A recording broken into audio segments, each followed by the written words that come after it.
مالدار سے زکوٰۃ دے دیتے، تمہیں ضرورت تھی تم کسی NGO تنظیم اور ادارے سے رابطہ کر دیتے، تم نے چوری کی۔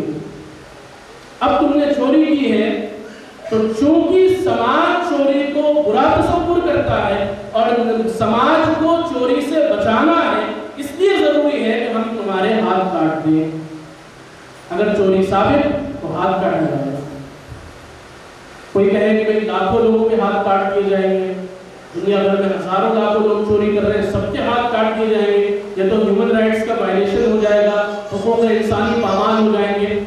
آپ کو یہ لگتا ہے کہ نلگنڈے کے دارالعلوم نلگنڈا کے اندر مولانا احسان الدین صاحب خاتون کے منصبِ قضا پر فائز ہونے کے بعد کسی ایک شور کے ہاتھ کاٹ دیے جائے تو کسی کی ہمت ہے نلگنڈا میں چوری کرنے؟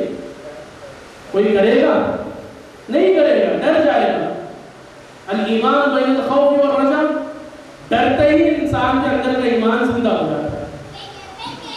تو چوری سے بچنے کا واحد راستہ یہ ہے کہ نظام زکوٰۃ کو فالو کیا جائے، پھر اگر کوئی کرتا ہے تو ثابت ہونے کے بعد اس کو سزا دی جائے۔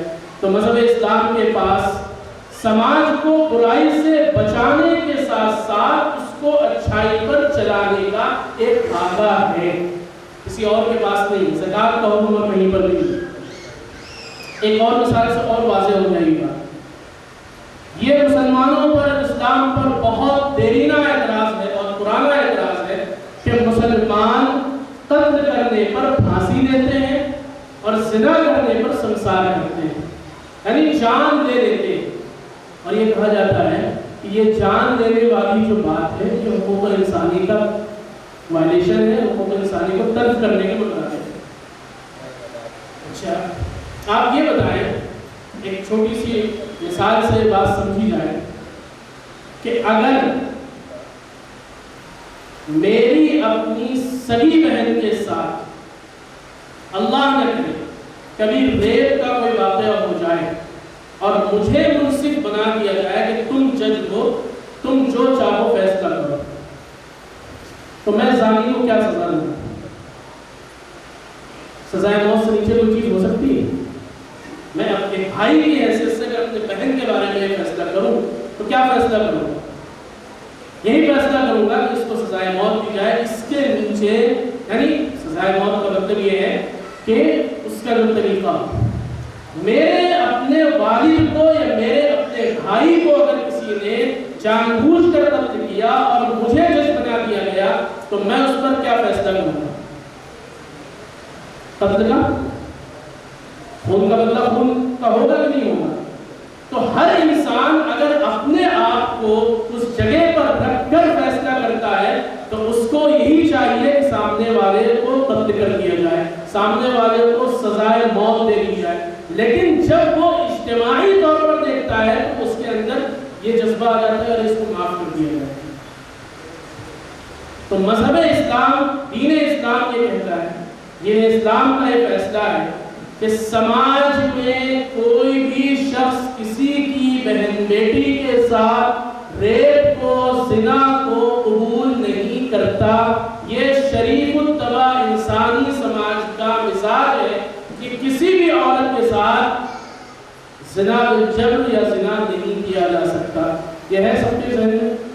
جب یہ چیز ہے تو اب سماج کو اس سے بچانا ہے۔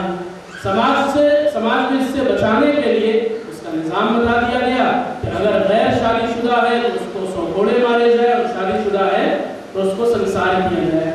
پورے ہندوستان میں 2023 کے NCRB کی رپورٹ کے مطابق ہر دن 86 عورتوں کے ساتھ ریپ ہوا، ہر 20 منٹ میں ایک خاتون کے ساتھ ریپ کا واقعہ ہوا ہے۔ 3,55,000 ریپ کے کیسز درج ہوئے ہیں 10 سالوں میں اور ان میں سے صرف 5 کو پھانسی ہوئی۔ اگر اسلامی نظام تعزیر کے مطابق 86 ریپ کے کیسز میں صرف ایک کو سنسار کر دیا جاتا یا ایک منچلے نوجوان کو پکڑ کر 100 کوڑے مار دیے جاتے تو اس پورے شہر اور اس پوری آبادی میں کسی مائی کے لال میں ہمت نہ ہوگی کہ وہ کسی عورت کے ساتھ نہیں۔ تو اسلام کا نظام تعزیر صرف اسلام کے ایک اچھی اور مورل ویلیوز کی بات کرنے کے لیے نہیں. اسلام یہ کہتا ہے کہ ہم اگر یہ کہتے ہیں کہ ہم پوری دنیا کے لیے مذہب حق ہیں، مذہب واحد ہیں، تو ہمارے پاس خاکہ ہے. اسلام یہ کہتا ہے کہ تمہیں قرض چاہیے تو تمہیں قرض میں ہم سود نہیں دینے دیں گے، تاکہ سماج کا انتم پچھڑا ہوا آدمی بھی قرض دے کر اپنا کام چلا سکے. ورنہ تو 1 لاکھ روپے کریڈٹ کارڈ سے لون لینے کے بعد 19 سے 20% انٹرسٹ ریٹ ہوتا ہے، اور اگر آپ نے مہینے کی 5 تاریخ کو اس کو نہیں ادا کیا تو 500 روپے پروسیسنگ چارج کے ساتھ ساتھ 500 روپے لیٹ فیس آپ پر لگتا ہے، اور پھر وہ 1 لاکھ روپے کی ادائیگی تقریباً 2 سے 2.5 لاکھ روپے کی شروع ہوتی ہے. یہ جتنے لوگ کریڈٹ کارڈ یوز کرتے ہیں، جتنے لوگ لون لیتے ہیں، سب کو پتا ہے. تو اسلام نظام برحق ہے، اسلام دین حق ہے. اس کی بہت سارے جوابات آپ دے سکتے ہیں. پہلا اعتراض یہ تھا، اس کا جواب عقلی طور پر یہی ہو سکتا ہے. قرآن کریم نے کیا کہا، احادیث نے کیا کہا، وہ سب علماء آپ کے درمیان میں ہیں، علماء سے آپ پوچھیں. دوسرا ایک اہم ترین اعتراض ہوتا ہے کہ ہر مسلمان فنڈامنٹلسٹ ہے، یعنی بنیاد پرست ہے. ہر مسلمان بنیاد پرست ہے.